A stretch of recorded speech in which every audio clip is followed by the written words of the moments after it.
မင်္ဂလာပါရှင်အတန်လိုင်းရေဒီယို channel ကနေကြိုဆိုလိုက်ပါတယ်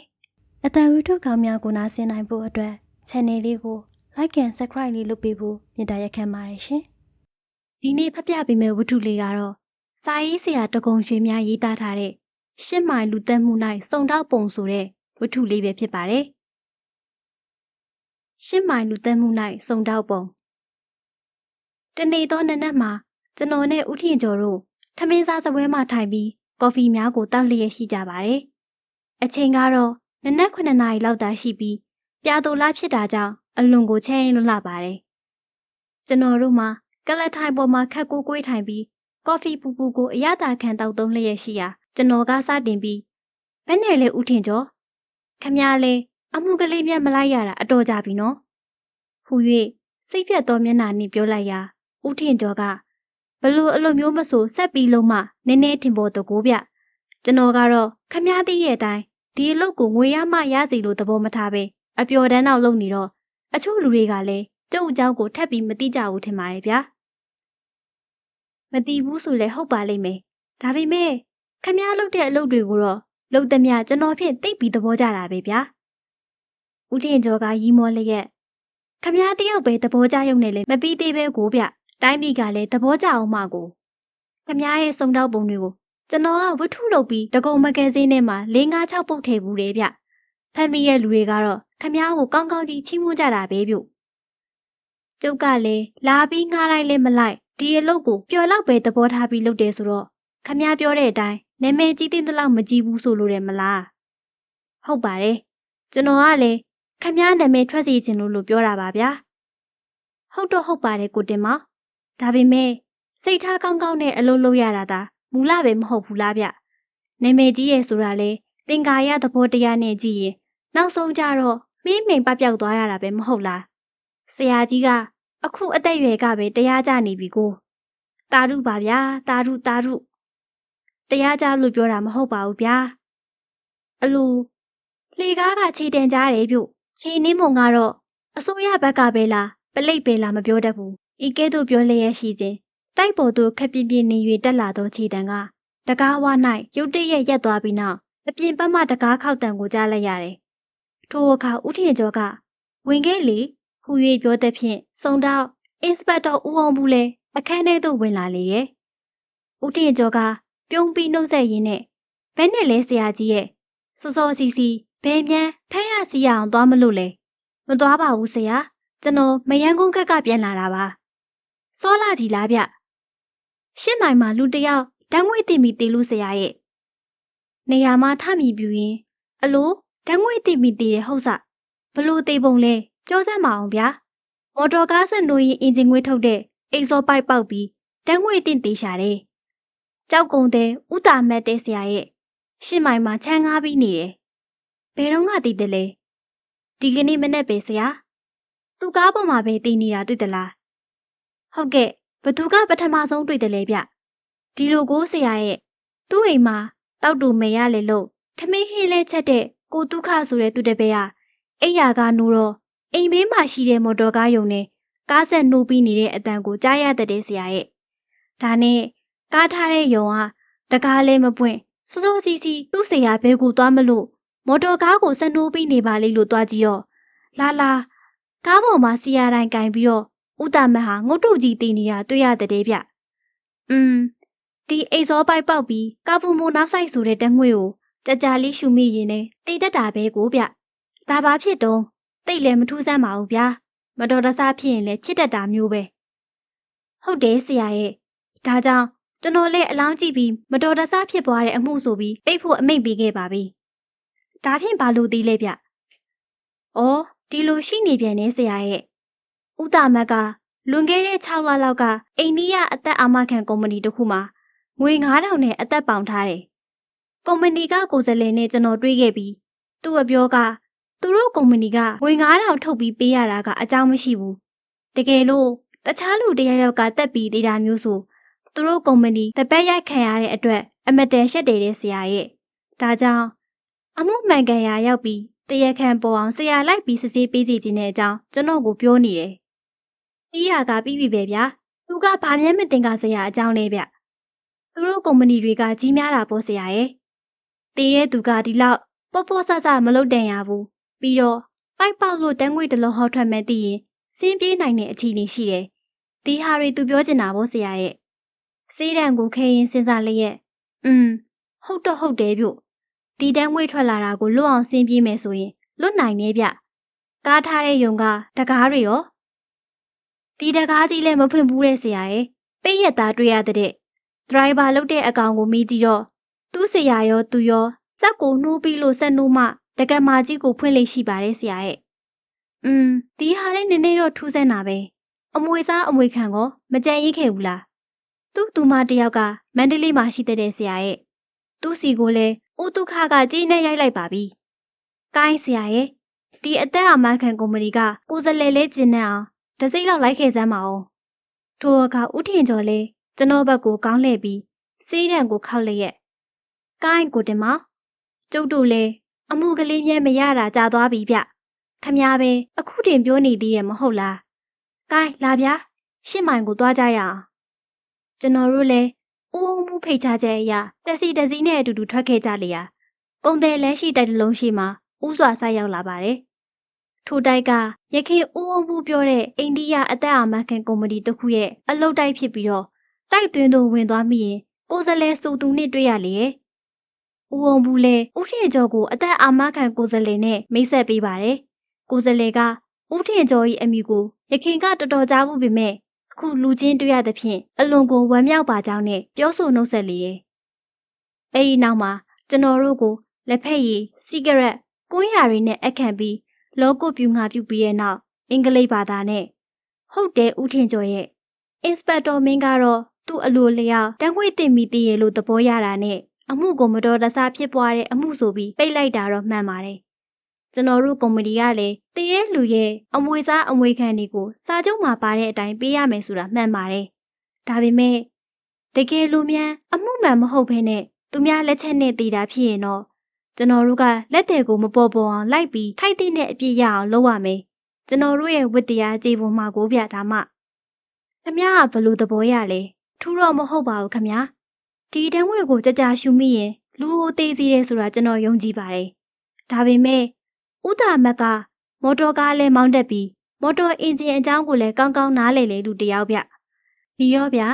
ဒီလိုနားလည်တဲ့လူတယောက်ကခြေနှင်းအောက်ကအိတ်စောပိုက်ပေါက်ပြီးအငွေ့တွေထွက်နေမဲ့တည်ရတာနဲ့အင်ဂျင်ဆက်နိုးပြီးစတီယာတိုင်ကိုကင်ပြီးတည်နေတယ်ဆိုတာအံ့ဩစရာမကောင်းဘူးလားဗျဦးထင်ကျော်ကစေးတံကိုကြိုက်ခါနားထောင်ရင်ဟုတ်ပါရဲ့သူ့ကိုယ်သူတက်ပြီးတည်ရလို့ကောထင်းလို့လားဒီဟာလည်းဖြစ်နိုင်မယ်မထင်ပါဘူးဗျာလွန်ခဲ့တဲ့အင်္ဂါနေ့ကတော့ရန်ကုန်မှာကျွန်တော်နဲ့တွေ့လို့သူ့အလုပ်ကိုင်အကြောင်းကိုမေးကြည့်တော့အလုပ်ကောင်းတဲ့အကြောင်းသိရပါတယ်သူ့ကိုကြည့်ရတာလဲစိတ်လက်အမတန်ပျော်ရွှင်နေရဲဆိုတာသိရပါတယ်ခင်ဗျာဒါကြောင့်ဒီလိုလူတယောက်ဟာဘယ်နည်းနဲ့မှသူ့ကိုယ်သူတက်ပြီးသိမယ်လို့ကျွန်တော်မထင်ပါဘူးဒီတော့ဘယ်နည်းပဲပုံသေးရဲဆိုတာအမှန်သိအောင်တစိမ့်လောက်စုံစမ်းပေးစီလိုပါတယ်ခင်ဗျာအဖိုးသားနာအတွက်ကတော့မစိုးရိမ်ပါနဲ့ကျွန်တော်တို့ကုမ္ပဏီကကလားကုမ္ပဏီဖြစ်ပေမဲ့ဒီလောက်တော့မရိုင်းပါဘူးထိုအခါဦးထင်ကျော်ကစေးထဲမှာအနှဲငယ်ကျဲနေတဲ့စီးတွေကိုလက်ဝါးပေါ်မှာတင်ပြီးခောက်ပြီးတဲ့နောက်ကျွန်တော်ဘက်ကိုလှည့်ကြည့်ပြီး၎င်း၏ညာဘက်မျက်ခုံးမှာအပေါ်သို့မတိမတာခြိတက်သွားသည်ကိုမြင်လိုက်ရပါတယ်။ထို့နောက်ကိုယ်စလဲတဲ့ကျွန်တော်တို့နဲ့အတူတူကားပေါ်မှာတက်ပြီးလိုက်ပါလာခဲ့ပါတယ်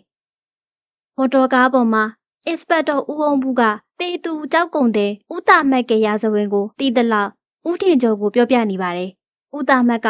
ဘန်ကောက်မြို့မှာရခင်ကနေထိုင်ခဲ့ဘူးကြောင်းထို့နောက်ဘန်ကောက်မှတစုံတစ်ခုအကြောင်းကြောင့်မြန်မာပြည်ကိုပြန်ရောက်လာခဲ့ကြောင်း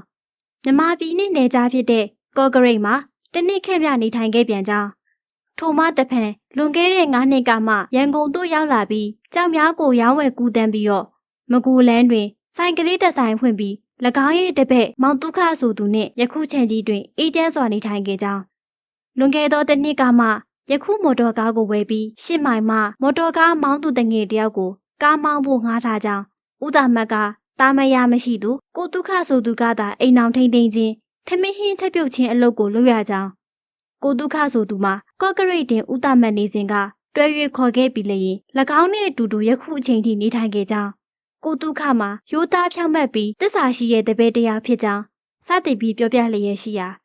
ဦးထေကျော်ကစေးတံကိုခဲလျက် အိမ်ငိုက်ရင်နားထောင်လျက်ပါလာခဲ့ပါတယ်။ကျွန်တော်တို့ကားကလေးက8 မိုင်သို့ရောက်လာသဖြင့်တခုသောခြံကြီးအတွင်းထဲကိုတဖြည်းဖြည်းဝင်လာခဲ့ပါတယ်။ထိုခြံကြီးထဲမှာဦးသာမတ်နေရဲ့ခြံဖြစ်ပါတယ်။ခြံရဲ့အလယ်မှာတော့ဟောင်းနှွမ်းနေရဲ့နှစ်ထပ်အိမ်တစ်လုံးကိုတွေ့မြင်ရပါတယ်။ကျွန်တော်တို့ကားဆိုင်လာတဲ့ကိုမြင်တဲ့အခါမှာအသားဖြူဖြူအရက်မြင့်မြင့်နှကမ်းမွေးကောင်းကောင်းတဲ့လူတစ်ယောက်ကမျက်ရည်များကိုပစိုးစားနဲ့မကြတုပ်ပြီးကျွန်တော်တို့ကိုကြိုဆိုခဲ့ပါတယ်။အော်ဆရာတို့ပြန်ပြီးရောက်လာကြပြန်ပြီကို။ဒီကမိတ်ဆွေတွေကကျွန်တော်နဲ့ဦးထင်ကျော်တို့၏မျက်နှာကိုတစ်ချက်မျှကြည့်ပြီးလျင်ဆက်လက်၍ကျွန်တော်တော့ဒုက္ခပါပဲဗျာ။အိမ်မှာလူကလည်းနေပြန်မြို့ထဲမှာလည်းမဟုတ်ပြန်ဆိုတော့မြို့ထဲမှာကိစ္စရှိလို့သွားခြင်းအောင်တော့အလောင်းကြီးကတစ်ဖက်ခိုင်းစရာစီစရာမရှိတာကအခက်ဆိုသလိုပဲ။ဦးထင်ကျော်လည်းထိုသူ၏မျက်နှာကိုတစ်ချက်မျှကြည့်ပြီးတဲ့နောက်ဒီလိုပေါ့ဗျာမြို့ထဲမှာလူတော့ဘယ်စီကားပါမလဲဒီလိုတော်ရုံရှုံရုံနဲ့ပဲကိစ္စပြီးရတာပေါ့ဗျာချန်နီနာချင်းတွေကလာကြရဲ့မဟုတ်လား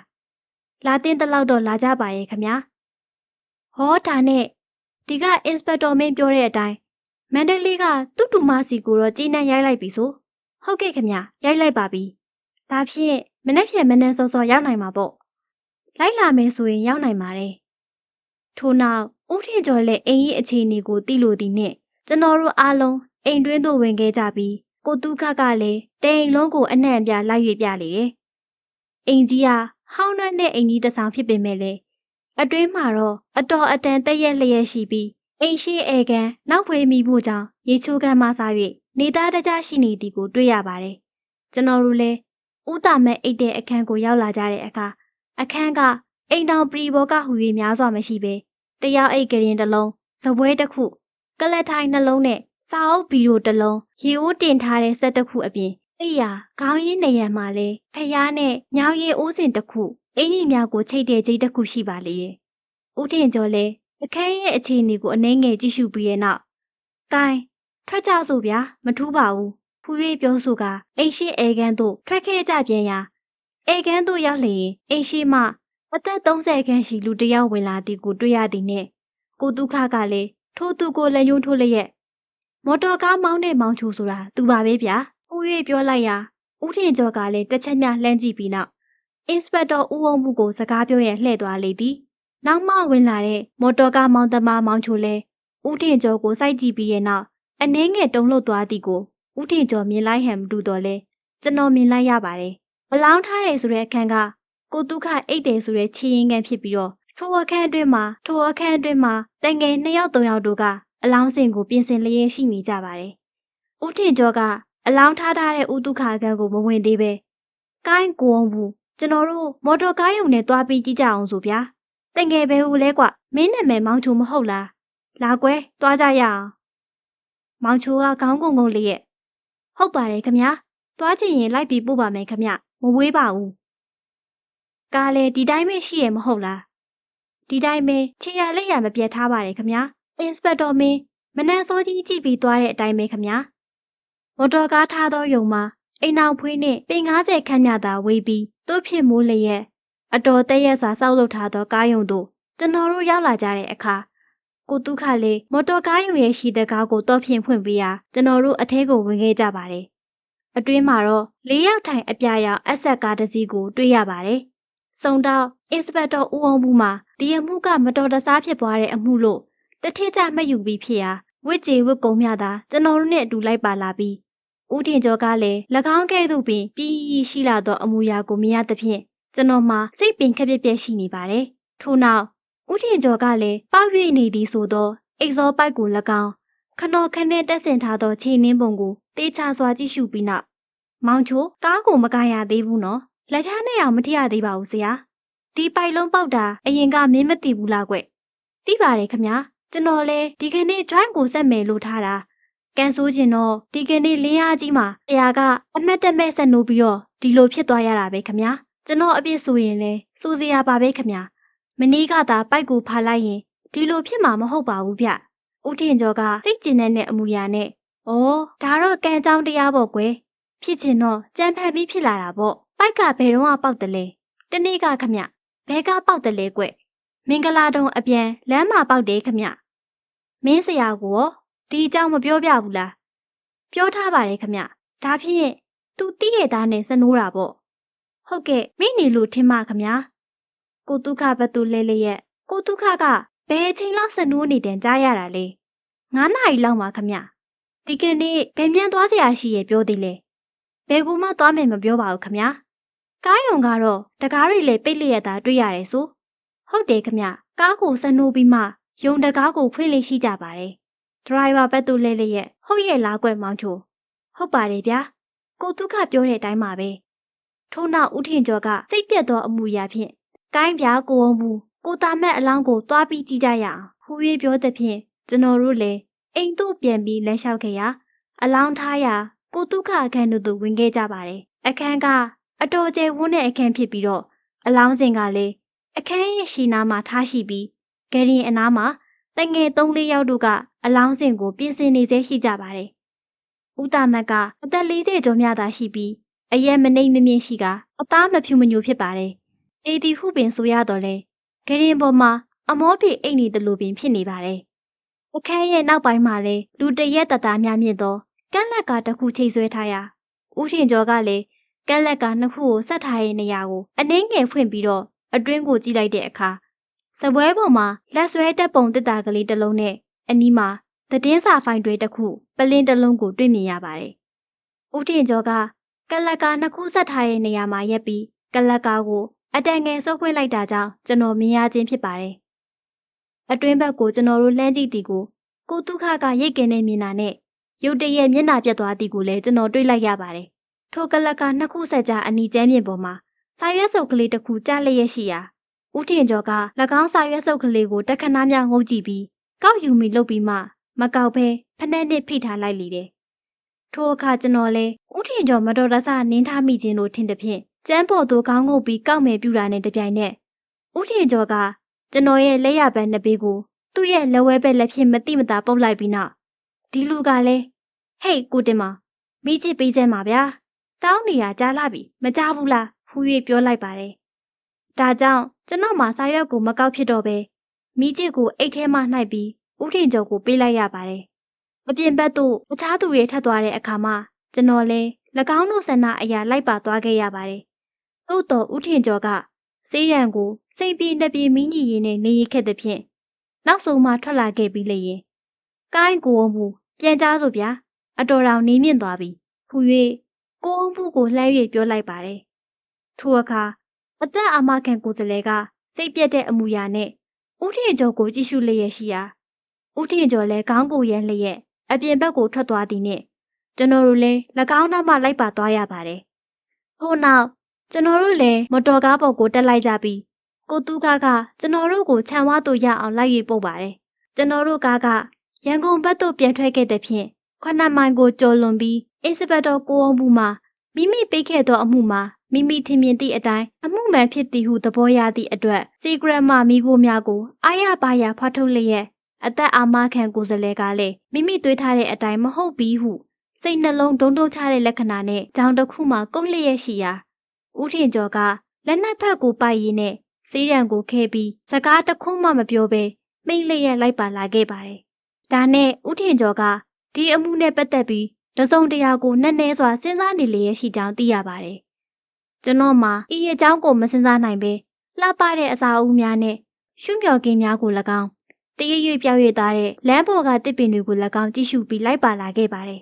။ဒီလိုနဲ့လူ3ယောက်ကမိမိထင်မြင်ရာကိုအမျိုးမျိုးဖုံဖုံစဉ်းစားစိတ်ကူးနေလျက်ရှိတဲ့အပြင်စကားမပြောဘဲရှိနေကြပါတယ်။မော်တော်ကားကကုန်းတယ်လမ်းသို့ဆိုက်ရောက်တဲ့အခါအသက်အာမခံကိုယ်စလဲကကိုအောင်ဖူးနဲ့ဦးထင်ကျော်ကိုမချီတရီနှုတ်ဆက်ပြီးကိုထင်ကျော်ကိုလည်းကဲ့ရဲ့ပြောင်းလာတဲ့ကဲသို့အတိတ်ပဲရှိတဲ့အတန်နဲ့ကျွန်တော်ကိစ္စမှာလိုက်ပြီးဆောင်ရွက်တာအထမမြောက်တဲ့အတွက်အမတန်ဝမ်းနေပါတယ်ခမညာဟူ၍ပြောဆိုပြီးမော်တော်ကားပေါ်မှာဆင်းသွားပါတယ်ကျွန်တော်မှဦးထင်ကျော်အပေါ်ကိုအထင်မြင်သေးသည်ကိုမခံချင်လာသည်နဲ့တစုံတရာကိုပြန်ပြောမိဟုပြင်ဆင်လိုက်ရာဦးထင်ကျော်ကလည်းကျွန်တော်မျက်နှာကိုအိမ်နေရည်နဲ့တစ်ချက်များစိုက်ကြည့်ပြီးနောက်ကိုတင်မပြောမနေပါနဲ့ဗျာအသာနေစမ်းပါဟူ၍ခတ်တူးတူးပြောလိုက်သည်နဲ့ကျွန်တော်လည်းမြည်တော့မှမပြောလိုက်ရပဲရှိပါတယ်ဦးထင်ကျော်ကလည်းအသက်အာမခံကိုယ်စလဲပြောသည်ကိုဂူးမဆိုင်ပဲခမားကိုအခုညနေ4 နာရီလောက်ကျွန်တော်တွေ့ကျင်နေဗျာအလုတ်တိုက်မှာရှိပါမလား ရှိပါတယ်ခင်ဗျာတွေ့နိုင်ပါတယ်ဘာကိစ္စပါလဲအခုကိစ္စပေါ့အလိုဒီအမှုမှာမျောလင့်စရာရှိသေးလို့လားဗျဦးတင်ကျော်ကခေါင်းကုန်ကိုလျက်ကျုပ်ထင်တဲ့အတိုင်းဟုတ်ရင်တော့ရှိပါတယ်ဗျာကောင်းပါလေရဲ့ဗျာကျွန်တော်စောင့်နေပါမယ်အင်စပက်တာဦးအောင်ဘူးကကျွန်တော်တို့ကိုအိမ်သို့လိုက်ပူပြီးရဲ့နောက်ဘယ်နဲ့လဲဆရာမျောလင့်စရာများရှိလို့လားကျုပ်ထင်တဲ့အတိုင်းမှန်ရင်ရှိတယ်ဘလို့ရှိပုံလဲဆရာရဲ့ဒီဟာတော့ဘယ်ပြောတတ်အောင်မလဲဗျာကျုပ်ယူဆချက်အတိုင်းနေရာကြမယ်ဆိုရင်ခမားစီကိုတယ်လီဖုန်းဆက်လိုက်မယ်ကောင်းပါပြီဆရာကျွန်တော်တို့တိုက်ခန်းသို့ပြန်ရောက်လာပြီးနနက်စာစားတော့ပြီးကြတဲ့အခါဦးထင်ကျော်ကအမှုနဲ့ပတ်သက်၍စကားမပြောဘဲအကောင်းဆုံးအဝယ်စားများကိုဝစ်ဆင်ပြီးတိုက်ပေါ်ကဆင်းသွားပြီးရဲ့နောက်တစီပေါ်ကိုတက်သွားသည်ကိုမြင်လိုက်ရပါတယ်ထိုနေ့ကနေ့လွတ်လဲဖြစ်တာကြောင့်ကျွန်တော်မှအလုံးမစင်းရပဲရှိရာကျွန်တော်လဲဆက်လိတ်တလေးကိုတောင်းရင်ပလက်ကလက်ထိုင်ပေါ်မှာတည်င်းစာတစ်စောင်ကိုဖတ်ပြီးအတန်ကြာသည်နှင့်အိပ်ပျော်သွားပါတော့တယ်။ဦးထင်ကျော်ပြန်လာသောခြေတံကိုကြားရမှကျွန်တော်လဲအိပ်ရာမှလန့်ပြီးနိုးလာပါတယ်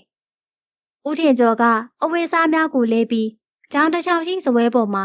စီးရန်ဆေးဘူးနဲ့မိကျစ်တွေကိုအသင့်တင်ထားသည်ကိုတွေ့ရသဖြင့်ဦးထင်ကျော်ကအမှုနဲ့ပတ်သက်ပြီးတစုံတရာကိုနည်းနည်းစွာစဉ်းစားတော့မိဟုသိရပါတယ်။ဦးထင်ကျော်လဲကျွန်တော်ထင်မြင်တဲ့အတိုင်းပလက်ကလက်ထိုင်ပေါ်ကခေါင်းများအကြောင်းမှာ၎င်းရဲ့ကိုမြုပ်ပြီးစေးရန်ကိုတောက်လျက်ရှိရာ15မိနစ်ခန့်ကြာမှစာရွက်စုပ်လေးတစ်ခုကိုကင်ပြီးကျွန်တော်ထံကိုထပ်ပြီးလာခဲ့ပါတယ်။ကိုတင်မောင်ယူရီးယားစာမြန်မတက်ဘူးလားဗျ။အံ့အားသင့်လျက်မတက်ပါဘူးဗျာ။ကြံဖန်ဘဲကသာခမည်းလေးဝတ္ထုရေးတဲ့ဘက်မှာနာမည်ကျော်စာရေးဆရာတယောက်လုံးနေလို့ကျုပ်ကတက်တလားလို့ပါဗျာ။ကျွန်တော်လဲတာအားသမျှတော့ဘူးတုဒဘက်ကတော်တော်စုဆောင်းတာပါပဲဗျာ။ဒါပေမဲ့ယူရီးယားစာကိုတော့မတက်ပါဘူး။ကျွန်တော်လဲဦးထင်ကျော်လှမ်းပေးတဲ့စာရွက်စုပ်ကလေးကိုလှမ်းပြီးကြည့်ရာစာရွက်ကကျွန်တော်နားမလည်တဲ့ဘာသာဖြစ်ဖြစ်မဖတ်နိုင်တော့လဲသတင်းစာတစ်စောင်မှာစုပ်ပြဲနေတော့အပိုင်းပြက်ကလေးတစ်ခုဖြစ်ကြောင်းသိရပါတယ်။ဘယ်နဲ့လဲကိုတင်မဒီဟာဘာလဲသိရလား။ဒီလောက်တော့ရိပ်မိပါသေးရဲ့ခမ။သတင်းစာတစ်စောင်ကအပြက်ကလေးပါ။ဒီလိုတော့အတော်သားပဲဒီဟာကသတင်းစာအပြက်ကလေးမှန်းတော့ခမသိပြီဟုတ်စ။ဘယ်ကထုတ်တဲ့သတင်းစာဘာသတင်းစာဆိုတာတော့မသိဘူးမဟုတ်လား။ဟုတ်တယ်ကျွန်တော်ထင်တာတော့ကလားသတင်းစာပဲလားမဟုတ်ဘူးဗျရိုးရရားပြည်ဘန်ကောက်မြို့ကသူတို့ဘာသာရင်းနဲ့ထုတ်တဲ့သတင်းစာအပြက်ကလေးပဲတပိုင်းပြက်နေရမဟုတ်လားအော်ဟုတ်လားဒါနဲ့မင်းနီနဲ့တားပြီးပြတ်ထားတာကရောဘာရီလဲဗျဒီဟာကကျုပ်ဘာသာမပြန်နိုင်လို့ရိုးရရားစကားပြန်တယောက်ကိုငှားပြီးသူကမင်းနီနဲ့ချစ်ပြီးပြတ်ထားတာတွေဗျဒီဟာခမားဘယ်ကရခဲ့တယ်လဲမတာအိမ်ကခမားစီကမိချစ်တောင်းတို့ကလေထိုအခါမှကျွန်တော်လည်းတတိယလျက်။အော်ဟုတ်လားကျွန်တော်ဖြစ်ခုမှတတိရတယ်ဗျာ။နေပါဦးဘာသာပြန်တော့ဘာတိတ်ပဲရတဲ့။ထိုအခါဦးထင်ကျော်ကစာရွက်စုပ်ကလေးပေါ်မှာတွေ့ရသလောက်ဘာသာပြန်သည့်စကားများကိုရေးသားထားတဲ့စာရွက်တစ်ခုကိုပြလေရာ၎င်းမှာမြန်မာဘာသာဖြင့်အောက်ပါအတိုင်းဖြစ်ပါတယ်။၎င်းစာလုံးများကရှစ်ကြောင်းရှိပြီးအောက်မှာဖော်ပြထားတဲ့အတိုင်းဖြစ်ပါတယ်။မျိုးတွင်းပိုင်ရှင်ဦးသိန်းနိုင်ကက်တရားသူကြီးခွဲ၍ဓာတ်ပုံကရိတ်မြို့အခွင့်မပြုအထက်ပါထူးဆန်းသောစာကြောင်းများကိုဖတ်ပြီးနောက်ဘယ်နဲ့ဟာရီလဲဗျာဘာအတိတ်ပဲရတယ်လေဗျဒီဟာတော့ကျုပ်တို့စဉ်းစားရမှာပေါ့ဗျာထို့နောက်ကျွန်တော်လဲစာလုံးများကိုတမျိုးစီတော်၎င်းစုပေါင်း၍တော်၎င်းနေရာမျိုးပြောင်း၍တော်၎င်းဆက်ပြီးလျင်စဉ်းစားတော်လဲမိတိနီးနဲ့မှအတိတ်ပဲမပေါ်ပဲဘဲဥကိုအစာရှာ၍မတွေ့သလိုကလဲသာရှိနေပါတော့တယ်ကျွန်တော်ကဦးထင်ကျော်ကိုကျွန်တော်ရဲ့ထင်မြင်ချက်ကိုအမျိုးမျိုးပေးလျက်ရှိရာဦးထင်ကျော်မှမူကလက်ထိုင်ပေါ်မှာတွေးမြဲတွေးလျက်စေးတံကိုကိုက်မြဲကိုက်ကကျွန်တော်ပြောသောစကားလုံးများကိုမကြားခဲ့သို့ရှိနေပါတယ်ဒါကြောင့်ကျွန်တော်လဲပလက်ကလက်ထိုင်တစ်လုံးပေါ်မှာအိပ်ပျော်သွားရာညနေ3 နာရီလောက်မှအိပ်ရာနိုးလာတော့ပါတယ်ဦးထင်ကျော်ကအပြင်သို့ထွက်သွားလေပြီလို့ဟုပထမထင်မိပါတယ်ဒါပေမဲ့ဦးထင်ကျော်ကလက်ထိုင်ပေါ်မှာစေးရံကိုဖွာလျက်စေးရံမှာထွက်လာသည့်မိခိုးများမှလည်းတခန်းလုံးပြေးလို့မတက်ရှိနေပါတယ်တခန်းသားများကြာပြီးနောက်ဦးထင်ကျော်ကကိုလက်များကိုဆန့်ထုတ်ပြီးနေရာမှထလျက်ကဲပြီးညံသွားတဲ့အကောင်ထင်းတဲ့အတိုင်းဟုတ်မှဟုတ်ပါမလားဟူ၍မိမိကိုယ်ကိုတကူတည်းပြောသလိုပြောဆိုပြီးအခန်းအတွင်းသို့ဝင်သွားပါတယ် တခဏမှကြာပြီးနောက်ဦးထင်ကျော်ကတောမရောက်လာတဲ့ရှမ်းအဖိုးကြီးတယောက်လိုလွှာဖက်နဲ့ဘောင်းမီပွပွားကြီးအင်ကြီးလက်တို့လွယ်အိမ်မစား၍ဝစ်စင်ပြီးအပြင်သို့ထွက်လာခဲ့ပါတယ်။အဲ့ဒီနောက်ကျွန်တော်ကိုကိုင်းကိုတင်မစာဖတ်ရင်းစောင့်ရင်ပေအောင်ဗျာကျွန်တော်9နာရီမထိုးခင်ပြန်လာခဲ့ပါမယ်။ဟူ၍ပြောဆိုကတိုက်ပေါ်မှာဆင်းသွားပါတယ်။ည9နာရီထိုးတော့လဲဦးထင်ကျော်ပေါ်မလာပါ။သို့တော့9နာရီ25မိနစ်မှအပြင်မှတကားခောက်တံကိုကြားရလို့ကျွန်တော်လဲထပြီးဖွင့်ပေးလိုက်တဲ့အခါဦးထင်ကျော်ကရခင်သွားစဉ်ကလိုပဲရှမ်းဖိုးကြီးအသွင်နဲ့ဝင်လာလို့ကျွန်တော်တော့လူမတော့မိကဲသူဖြစ်သွားပြီးပကယ်တီအတန်းနဲ့ပြောမှသာဦးထင်ကျော်ဖြစ်ကြောင်းသိရှိရပါတယ်။ဦးထင်ကျော်လည်းအဝတ်စားတွေကိုလဲပြီးနောက်တက်မကြီးတစ်ချက်ချပြီးပက်လက်ကလက်ထိုင်ပေါ်မှာမိမိကိုယ်ကိုအားရပါရလှည့်ပစ်လိုက်ပါတယ်။ထို့နောက်စေးဟိမစေးများကိုထုတ်ပြီးလဝါပေါ်တင်ချီလျက်ကိုင်းကိုတင်မအဝတ်လဲဗျာနည်းနည်းတော့ချဲလိမ့်မယ်ခက်တူတူဝစ်ခဲ့ဘဲကိုလဲဗျအာတုပအိမ်ကိုလဲဘဲကအာတုပအိမ်လဲဗျဥတာမတ်အာတုပပေါ့ခမရကတစီကြောက်တဲ့သလားခမရနဲ့ဆိုရင်တော့မကြောက်ပါဘူးဗျာကိုင်းဒါဖြစ်ပြင်ဗျာခက်မြက်မြက်မဲတိုက်အောက်မှာမော်တော်ကားစောင့်နေရဲ့ကျုပ်တော့ဒီဆွဲတာနဲ့တော်ပြီကျုပ်ရဲ့လက်နှိပ်တက်မီလဲတစိမ့်လောက်ဆွဲခဲ့ပါအောင်ဗျယူခဲ့ပါမယ်လေထမင်းဟောစားကြမလားကိစ္စမရှိပါဘူးဗျာထမင်းစားနေဖို့အချိန်မရှိဘူးဗျကိုင်းပြီးမဟုတ်လားစင်းကြစို့ကျွန်တော်တို့ဤကားလေးကရှုပ်ထွေးချက်တီးပြီးအသက်ရှူကျက်လာတဲ့ရန်ကုန်နယ်နိမိတ်ကိုကျော်လွန်ခဲ့ပြီး2မိုင်ကျော်3မိုင်ကိုရောက်လျင်ဦးထင်ကျော်ကမော်တော်ကားနောက်မီကိုမိပြီးစေးရန်ကိုခက်လျက်လိုက်ပါလာပါတယ်ကျွန်တော်မှဘူးတဟူးဟူတိုက်လျက်ရှိသောလေပင်များကိုရှူရှိုင်ရင်းဦးထင်ကျော်ကဘာကိစ္စနဲ့လာရောက်ခြင်းဖြစ်လေတနည်းဟုအမျိုးမျိုးစဉ်းစားရင်လိုက်ပါလာခဲ့ပါတယ်ကျွန်တော်မော်တော်ကားထွက်စားကဦးထင်ကျော်ကိုထိုကိစ္စမေးမြန်းခဲ့ရာဟိုရောက်တော့သိပါလိမ့်မယ်ဗျာတစီမကြောက်တဲ့ရင်လိုက်တာလိုက်ခဲ့ပါဟူ၍ပြောတဲ့ဖြင့်ကျွန်တော်မှဦးထင်ကျော်၏အကြောင်းကိုသိပြီးဖြစ်တဲ့အတိုင်းနောက်ထပ်မေးမြန်းခြင်းမပြုတော့ပါဦးထင်ကျော်လည်း9မိုင်ကျော်ကျော်မြရောက်တော့အခါမော်တော်ကားမောင်းသမားအားတနာရီ10မိုင်နှုန်းလောက်မောင်းစီလျက်ကျွန်တော်တို့လည်းနောက်ဆုံး10မိုင်သို့ရောက်ပြီးယခု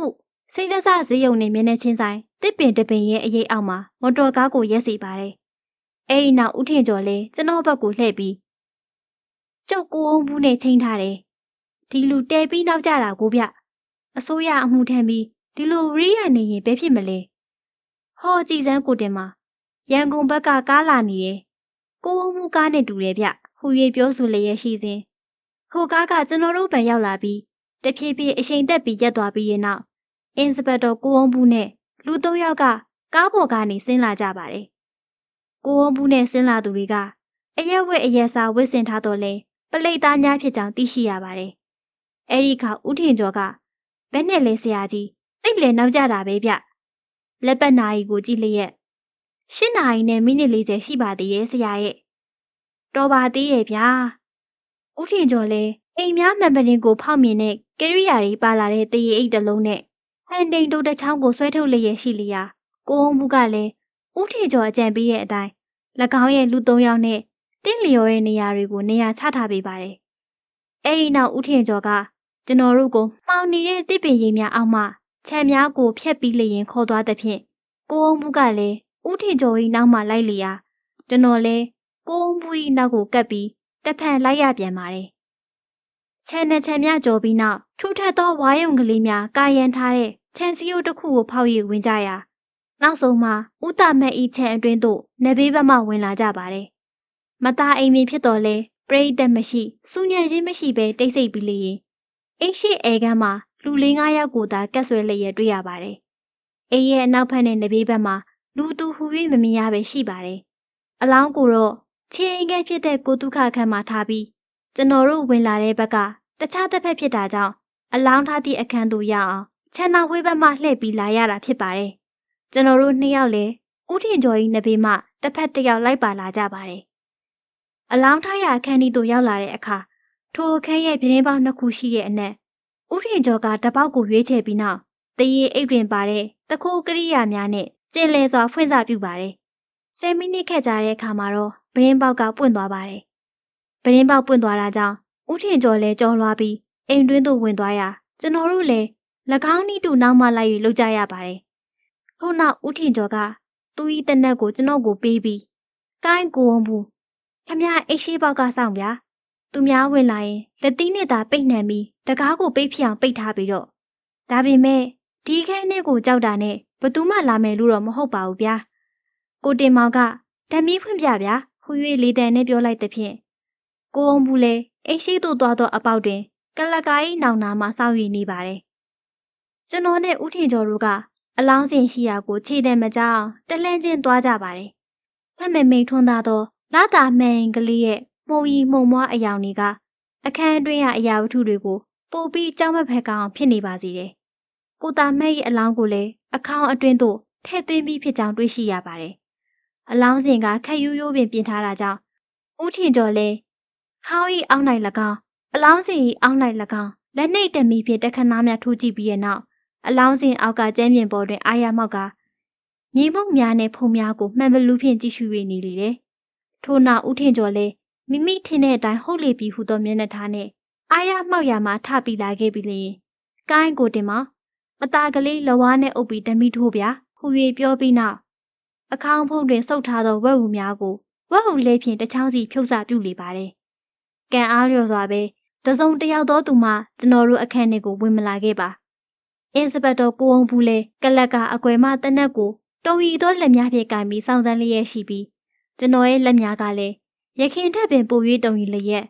ဦးထင်ကျော်၏အပြုမူများကိုအံ့ဩ၍မကုန်နိုင်အောင်မရှိပါတော့တယ်။လွန်စွာချင်းအေးလာတာကတကြောင်အပြင်တွင်ကဆဲရင်မသားဆောက်နေသူများကလည်းကစားရတွင်အသေးမဲကြည့်လျက်ရှိနေတာကတကြောင်တခါတရံစူညံစွာအော်ဟိညင်းခုန်လျက်ရှိတာကတကြောင်အလောင်းထရအခန်းသို့တူးတယောက်မှပေါ်မလာခဲ့ပါဦးထင်ကျော်ကအလွန်ကျင်လည်ဖြက်လက်တဲ့သူတစ်ယောက်ဖြစ်တဲ့အတိုင်းအခေါင်းဖုံးမှဝတ်အူများကိုဖြုတ်ယူလျက်ရှိပါတယ်ထိုအခါကျွန်တော်လည်းအခါအတွင်းမှကြောက်မက်ဖွယ်ကောင်းသောဦးတာမဲ၏အလောင်းကိုတွေ့ရတော့မည်ဟုအမျိုးမျိုးဖုံဖုံစိတ်ကူးလျက်ရှိစဉ်ဦးထင်ကျော်ကတော့အနှင်းငင်ညာကြောက်ရွံ့တုန်ယုံမှုမရှိဘဲခေါင်းဖုံးကိုမပြီးဖွင့်လိုက်ရာအတွင်းမှတဲများကိုတွေ့ရပါတယ်ဦးထင်ကျော်ကတဲများကိုလက်ဖြင့်ရက်လိုက်ပြီးအောက်၌လည်းအလောင်းမရှိဘဲတဲအတိတာပြည့်နေသည်ကိုတွေ့ရသဖြင့်ကျွန်တော်လည်းဦးထင်ကျော်၏မျက်နှာကိုကြည့်လိုက်ရာဦးထင်ကျော်ကမိမိအကြံအောင်တော့မည်ဟုသောမျက်နှာထားဖြင့်ခေါင်းဖုံးကိုပြန်၍အုပ်လိုက်ပြီးတဲ့နောက်ကျွန်တော်နဲ့ကိုဝုံးဘူးတို့အားလက်ပြဖြင့်ခေါ်လိုက်လေသည်ကလကနောက်သို့ဝင်မိကြသောအခါလက်ဆွဲတရေတစ်လုံးနဲ့တစ်ခေါက်ပါတစ်ခုအိယာတစ်ခုကိုတွေ့ရသဖြင့်ကိုင်းကိုဝုံးဘူးလက်ဆွဲတစ်တာအရင်ဖွင့်ပြဟူ၍ပြောလိုက်ပါတယ်ကျွန်တော်လည်းကိုဝုံးဘူးကိုကူညီရေးဖွင့်ရာအတွင်း၌လူတစ်ယောက်ခီးသွားကနေတွင်ထုတ်ပိုးထားလေးရှိသောအဝတ်စားများနဲ့အခြားလိုရမရပစ္စည်းကလေးများကိုတွေ့ရှိရပါတယ်။ဒီဟာတွေကကိုတုခပစ္စည်းတွေပေါ့။သူခီးထွက်တော့မှလားဗျ။ကိုင်းလေတော်တော်ကြာသိပါလိမ့်မယ်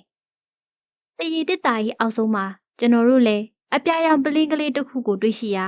ပလင်း၌စာရွက်ဖြူကလေးတက်လျက်ရှိသဖြင့်စာရွက်ပေါ်တွင်အနီရောင်မီဖြင့်ကလော်ရောဖုံးမေစေဟုရေးသားထားသည်ကိုတွေ့မြင်ရပါတယ်။ဦးထင်ကျော်လည်းပလင်းကိုအိတ်ထဲသို့ထည့်ပြီးတင်လိုက်ပြီးရဲ့နောက်ကျွန်တော်တို့လည်းအခန်းထဲမှလှည့်မြန်စွာထွက်လာခဲ့ကြပြီးနောက်ဖွေးသို့သွားသောလမ်းအတိုင်းလိုက်၍သွားကြပါတယ်။နောက်ဖွေးဘက်သို့ရောက်တဲ့အခါ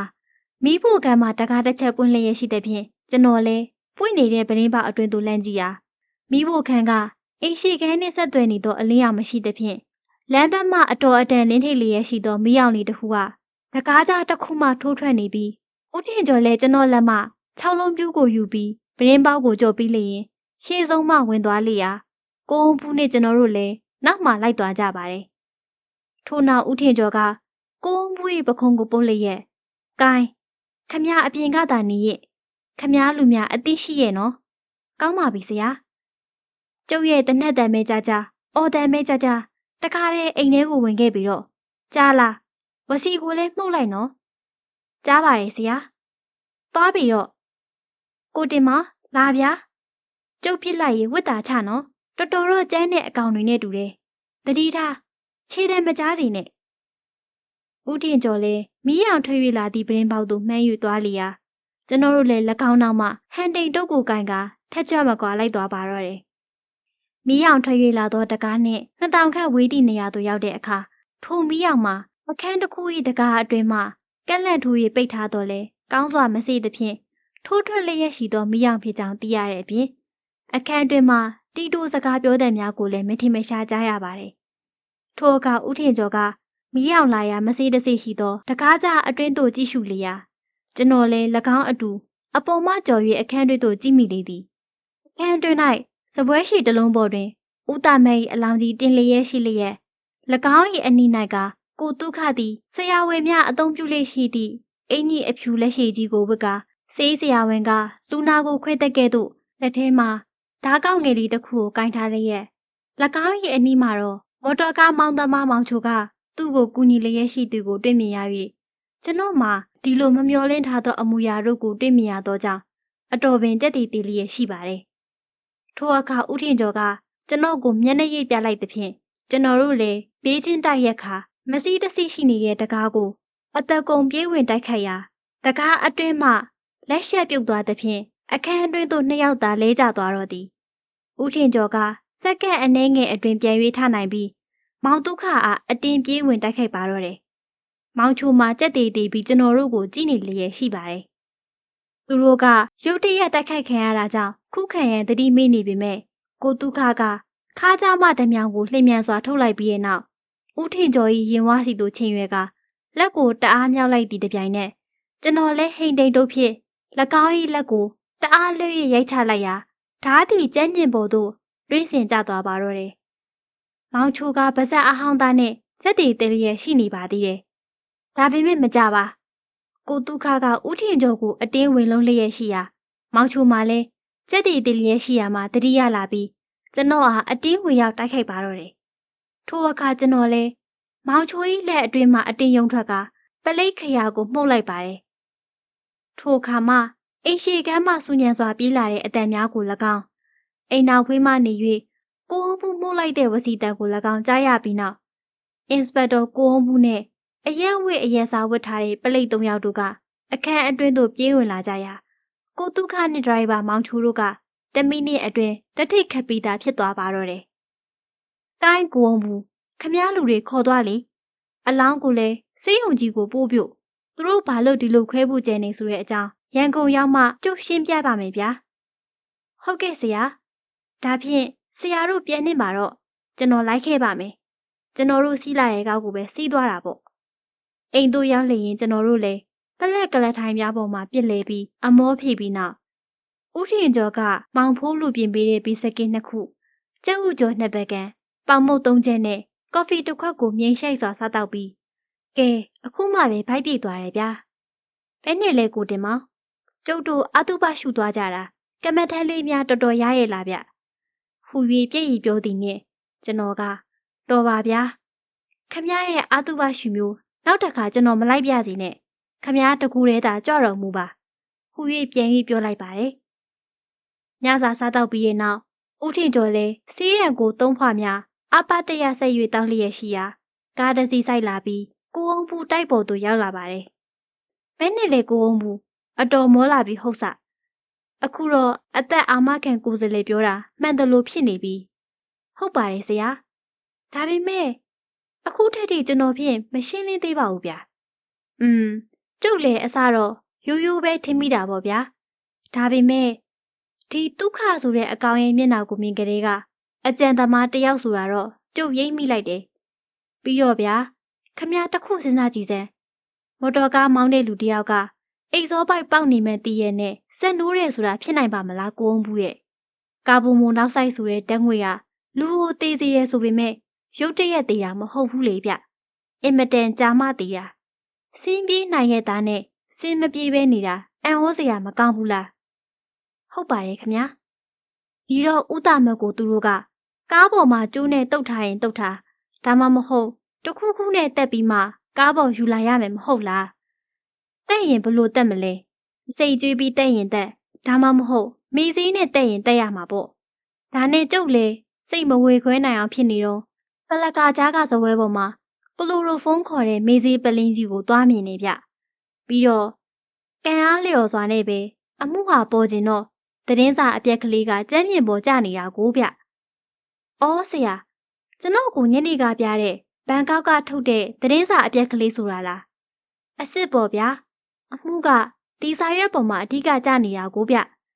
ဒါနဲ့ဒီစာရွက်ကလေးမြင်တော့ကျုပ်ကယူမယ်လို့တော့ခမည်းအကောင်ကအမတန်ပါတဲ့အကောင်ဆိုတော့ရိတ်ခင်နဲ့ကျွန်တော်ကိုတစ်ချက်မျက်စောင်းထိုးပြီးကြည့်လိုက်တော့ကတခါဟော်ဒီကကိုတင်မာကကောက်ယူမယ်လို့ပြန်တော့သူအမတ်မရအောင်ကျုံမှာသူ့လက်ထဲကမိချစ်တောင်းသွလို့နဲ့မန်လိုက်မဲတဲ့လောက်ရသေးရဲ့ခမည်းအမတ်ရသေးလားဗျကျွန်တော်ဖြင့်ခမည်းပြုံးမှပဲရိမ့်မိတော့တယ်ဒီသတင်းစာပြက်ကလေးကနောက်ဆုံးကြတော့ဒီအမှုကတဲလွန်စာရဖို့ကြံဖန်ဖြစ်လာတာကိုဗျဒါကြောင့်ဒီသတင်းစာအစုပ်ကလေးရလာခြင်းပဲယူရီးယားကောင်စစ်ဝစ်စီကိုကျုပ်ပြေးပြီးဘာသာပြန်တာအင်တာပရက်တာကိုစာပြန်ခိုင်းတော့ကိုတင်မောင်ကိုနှိကင်းကကျုပ်ပြထားတဲ့အတိုင်းဒိတ်ပဲရတာဗျဒီလိုဒိတ်ပဲရတော့အမှုဟာတာပြီးရှက်တယ်လို့ဖြစ်နေရဲ့ဗျာဒီတော့စဉ်းစားဖို့အချက်ပေါ်လာတာဗောဗျကျွန်တော်ဖြင့်ခမားပြထားတဲ့စာတွေကိုစဉ်းမဲမစဉ်းစားတတ်ပါဘူးဗျာကျုပ်လည်းဒီလိုပဲရှောက်ပြီးစဉ်းစားတာဗောဒီတော့ဘာတွေ့လဲသိလားမျိုးဆိုတဲ့စလုံးနဲ့ဦးသိမ့်နိုင်ကက်ဆိုတဲ့စကားလုံးကိုပထမဆုံးသတိရတာကိုဗျဒီတော့ကျုပ်လဲလူတယောက်ကတစုံတစ်ခုကိုမျိုးချလိုက်လို့ဦးသိမ့်မှာကက်နေရဲဆိုတဲ့အကြောင်းပဲလို့တွေးမိတယ်ပြီးတော့ဒီလူကဘာကိုမျိုးပြန်တယ်လဲလို့စဉ်းစားပြန်တော့တခါတက်ထုသွင်းပိုင်းဆိုတဲ့စကားလုံးကိုတွေးရပြန်တယ်ရွှေငွေအဖျိုက်ဆိုတဲ့တက်ထုမျိုးကိုတော့မျိုးဖို့ခတ်တယ်လူတယောက်ကမျိုးချင်းမျိုးကြောက်တံပရများကိုသာမျိုးရမယ်လို့ကြုတ်တွေးမိပြန်တယ်ဒီအထိကျုပ်တို့ဘာရပြီလဲလူတယောက်ကတက်ထုတွင်းမိုင်ပဲဖြစ်ဖြစ်ဘာပဲဖြစ်ဖြစ်ပေါ့ဗျာကြောက်တံပရများတစ်ခုကိုမျိုးလို့မျိုးတဲ့လူရဲ့ဦးသိမ်းမှာကပ်ပြီးနေရဲဆိုတဲ့အကြောင်းထိတော့ကျုပ်တို့သိရပြီမဟုတ်လားပြီးတော့ခွဲရွေးဆိုတာနဲ့ဓာတ်ပုံဆိုတာကိုဆက်ပြီးတစ်ခါတွေးကြည့်ပြန်တော့ဒီဦးသိမ်းမှာကပ်နေရဲဆိုတဲ့ကြောက်ကို X-ray လို့ခေါ်တဲ့ဓာတ်ပုံရိုက်ကိရိယာနဲ့ရိုက်ပြီးခွဲထုတ်ယူဖို့လို့အဓိပ္ပာယ်ပေါ်မလာဘူးလားဗျာအဲ့ဒီနောက်ဘာကိုစဉ်းစားမိပြန်တယ်လဲဆိုတော့အခွင့်မပြုဆိုတဲ့စကားလုံးကိုတွားပြီးစဉ်းစားမိပြန်တယ်။ကိုင်းထားတော့ဘသူကအခွင့်မပြုတယ်လဲဆိုပြီးကြည့်ရင်တရားသူကြီးဆိုတဲ့စကားလုံးပဲကျန်တော့တယ်မဟုတ်လား။ဒီတော့ကြောက်မျိုးချတဲ့အမှုတစ်ခုဟာရုံးမှရောက်ကြောင်ထင်ရှားတာပေါ့ဗျာ။ဒီတော့ကြောက်တလုံးလုံးကိုတက်ထုသွင်းမိုက်လုပ်တဲ့သူကမျိုးမတဲ့လားဗျာ။သွင်းပိုင်ရှင်တတိပိုင်နဲ့ကြောက်တလုံးကိုလူတယောက်ကမျိုးလို့ဦးသိမ့်မှကက်နေတယ်။ရုံရောက်လို့ဓာတ်ပုံရိုက်ကြည့်တော့ဦးသိမ့်မှာကက်ပြီးနေကြောင်းသိရပေမဲ့တရားသူကြီးကအဲ့ဒီဦးသိမ့်မှာကက်နေတဲ့ကြောက်ကိုထုတ်ယူဖို့အခွင့်မပြုဘူးဆိုတာပဲမဟုတ်လားဟုတ်ပါပြီရဲ့ဗျာတဲပြီးလဲတွေးတဲ့လူပါပဲဒီလောက်တောင်နှိုင်းနှိုင်းချွတ်ချွတ်တွေးမိတာကျွန်တော်ဖြစ်အံ့ဩလို့မဆုံးပါဘူးဆရာကိုင်းဒီတော့ဘာလို့သေးလဲဗျာဦးတာမတ်ကယိုရီးယားပြည်မှာနေထိုင်မှုကြောင့်ကိုအမှုပြောလို့ကျွန်တော်တို့သိရပြီမဟုတ်လားဘန်ကောက်မြို့တော်နဲ့-10လောက်ကွာတဲ့နေရာမှာကြောက်တွင်းတွင်းရှိတဲ့အကြောင်းသိရတော့ဦးတာမတ်ကဒီကြောက်တွင်းမှာအလုတ်လုတ်ဖူးတဲ့လူတစ်ယောက်ဖြစ်ရမယ်လို့ကြုတ်တွက်တာကိုဗျဒီတော့ကြောက်တွင်းမိုင်တတိနဲ့ကြောက်ကိုမျိုးချတဲ့သူနဲ့တရားဖြစ်တရားသူကြီးကတရားခံမျိုးချတဲ့ကြောက်ကိုခွဲယူထုတ်ဖို့ခွင့်မပြုထောင်ချခြင်းကြပါစီပေါ့ဗျာဒီနောက်ကျုပ်စဉ်းစားတာကထောင်ကလွတ်လာလို့ဒီလူမြမပြည်ကိုပြေးရင်ဖြင့်ဧကန်နာကော့ဂရိတ်မျိုးကဖြတ်လာမယ်မဟုတ်ချပဲဒီတော့မှကိုအမှုပြောတဲ့ရာဇဝင်နဲ့ကျုပ်ယူစားခြင်းနဲ့တဖြည်းဖြည်းကြိုက်လာတာကိုဗျဦးတာမတ်ကကော့ဂရိတ်မှာကိုတုခနဲ့တွေ့ပြီးဒီအကြောင်းတွေကိုကိုတုခသိလေတော့အခုဒီထိလိုက်ပြီးကြံစီတာကိုဗျကျုပ်လည်းဒီအကြောင်းတွေစဉ်းစားမိပြီးယူရီးယားကောင်စစ်ဝေးရုံးမှာလွန်ခဲ့တဲ့9နှစ်ကျော်လောက်ကဖြစ်ပျက်ခဲ့တဲ့အကြောင်းတွေသိရအောင်ဘန်ကောက်မြို့တော်ကထုတ်တဲ့သတင်းစာဖိုင်တွဲဟောင်းတွေမှာရှာတော့ကျုပ်လိုချင်တာရတာကိုဗျ။အော်ခမရနေ့လေကအဝယ်စားလဲပြီးဒီသွားတာလား။အစ်စ်ပေါ့ဗျာ။ဦးတာမတ်ကဒီကြောက်တွင်းမှာအလုတ်လုတ်တာကိုအလုတ်လုတ်နေတော့မဲသူ့အဆိုကတော့ငွေ1000ကျော်လောက်တဲ့နဲ့ညတလုံးကိုမျိုးလိုက်တော့ထုံးစံအတိုင်းပလိတ်တွေဘာတွေတိုင်းနောက်ဆုံးကြတော့ညကိုမျိုးတဲ့အကြောင်းထင်ရှားပြီးထောင်2နှစ်ကျသွားတယ်ဗျ။မျိုးချောင်းထင်ရှားရုံမကဘူးကိုတင်မောင်ရဲ့ကျုပ်ထင်တဲ့အတိုင်းပဲ X-ray ကင်မရာဓာတ်ပုံရိုက်တော့ညဟာဦးတာမက်ကဲဝမ်းနေကဦးသိမ်းမှာကက်နေကြောင်တွေ့ရတယ်ဆိုပဲဒီလိုကက်နေမှန်းသိရင်ရုံးမင်းလျှောက်ပြီးတရက်လူကခွဲထုတ်ယူပါတော့လားဗျတရက်လူကဒီလိုလှုပ်ချင်နိုင်လေပဲဖြစ်မလဲညကိုခူးတဲ့အပြစ်သားတရက်ခံကခံထိုက်တယ်မဟုတ်လားသူ့ဦးမှာကက်ပြီးနေတာခွဲထုတ်ပြီးပေးရတယ်လို့ဘယ်ဥပဒေမှာရှိတယ်လဲကိုတင်မောင်ဒါလည်းဟုတ်ပါရဲ့ဒါကြောင့်ဒီအကြောင်းတွေဒီလိုကြံကြတာကိုပြီးတော့လေ အခန်းထဲကကလပ်ကနောက်မှာကလိုရိုဖိန်းတွေ့ရတော့ဧကန်နာဒီရဲ့ကောင်ကအဖိုးကြီးကိုမေးစေးနဲ့တက်ပြီးကြောက်ကိုထုတ်ယူဖို့ကြံတာပဲလို့ကြုတ်တွေးမိတယ်။ဒီအခါသူတို့မှဘာရေးကြီးတယ်လဲဆိုတော့အလောင်းကြီးကိုတနေရာရွှေ့နိုင်အောင်မြန်ခေါင်းသွင်းကြင်အောင်ဆောင်ဖို့အရေးကြီးတယ်မဟုတ်လား။ဒါကြောင့်ညနေဆောင်ကရှမ်းလို့ဝစ်ပြီးသူတို့အရေးကဲကြည့်ရအောင်မตายရင်သွားပြီးကတ်ဆွဲရတာငွေတောင်5ချက်6ချက်ရှုံးခဲ့သေးရဲ့။တော်လဲတော်တဲ့လူတွေကိုဗျဒီတော့ခေါင်းသွင်းပြီးပြီလား။ကျုပ်သွားတော့သွင်းပြီးပြီ။ဒါနဲ့ကတ်ဆွဲရကနေအလောင်းထားတဲ့အခန်းထဲမရောက်မလဲဝင်ကြည့်တော့တဲမုံအစာနာတွေ့ရတာကိုဗျခေါင်းထဲကိုတဲဖုံးရိုးပဲရှိမလဲဖွဲပြတို့ကြောင်မီသွေးဖုံးတို့သာထဲလိရှိကြတာမဟုတ်လားဒီတော့ဧကန်နာဒီကောင်တွေကအလောင်းကိုတခြားထုတ်ယူပြီးခေါင်းထဲမှာတဲတွေထည့်ထားတယ်ဆိုတာသိရတာပေါ့ကိုတင်မောင်ကြက်လဲကြက်ရဲတဲ့အကောင်တွေပဲဗျာသူတို့အကြံတွေကလည်းတောင်းစီတယ်ဗျပြီးတော့အလောင်းကြီးကိုဘယ်မှာထားမလဲလို့တခါစဉ်းစားပြန်တော့ဒီမတာအတော်အတွင်းမှာအလောင်းကြီးကိုအိမ်ပြင်ထုတ်သွားဖို့မခဲရင်ဘူးလားဗျာဒါကြောင့်ဧကန်နာထားချင်းထားရင်အိမ်နောက်ဝင်းမှာထားမယ်ဆိုတာကြုတ်တွေးမိတယ်အခုလဲစဉ်းစားကြည့်လေကျုပ်တို့မြန်မာလူမျိုးဟာအ ਨੇ ဆုံးခေါင်းမသွင်းပဲတရက်တော့ထားကြတာမဟုတ်ဘူးလားဒီလိုမထားပဲနေ့လယ်လောက်မှခေါင်းသွင်းနေဆိုတာကဒီအကောင်တွေရဲ့အကြံကိုကောင်းကောင်းကြီးထင်ရှားစေရမဟုတ်လားတန်တရားဖြစ်ဖို့လိုသေးသလားဗျမလိုပါဘူးဗျာရှင်းပါပေရဲ့အင်စပက်တော်ကိုအောင်ဘူးကဦးထင်ကျော်၏စုံစောင်းထောက်လန်းပုံများကိုချီးကျူးလျက်ပြန်သွားလျာပြန်ကာနီးတွင်ဦးတာမဲ၏အလောင်းထဲမှကြောက်ကိုထုတ်ယူရန်ကိစ္စအတွက်ဆိုင်ရာသို့အခွင့်တောင်းပြီးလျင်ထုတ်ယူရန်ဦးထင်ကျော်ကအကြံပေးလိုက်သည်ဦးထင်ကျော်အကြံပေးတဲ့အတိုင်းပြုလုပ်သဖြင့်ကြောက်ကိုထုတ်ယူရရှိလျာထိုကြောက်ကိုရိုးရီးယားကောင်စစ်ဝေရုံးမှတဆင့်ဘန်ကောက်မြို့သို့ပို့ရပါလေတယ်နောက်မကြာမီဦးထင်ကျော်လည်းရိုးရီးယားတန်အမတ်နဲ့ကောင်စစ်ဝေရုံးမှတဆင့်ငွေ3000ကျပ်တန်ချက်လက်မှတ်တစ်စောင်ရရှိရာထိုချက်လက်မှတ်မှာမူလတွင်းပိုင်ရှင်တတိထံမှပို့လိုက်ခြင်းဖြစ်ကြောင်းသိရှိရပါတယ်ဇလန်းလေးကတော့ဒီမှာပဲပြီးဆုံးသွားပါပြီရှင်နောက်ထပ်အခြားသောစုံတောင်းဝတ္ထုများကိုနားဆင်နိုင်ရန်အတွက် channel လေးကို subscribe လုပ်ထားပေးရန်မေတ္တာရပ်ခံပါတယ်ရှင်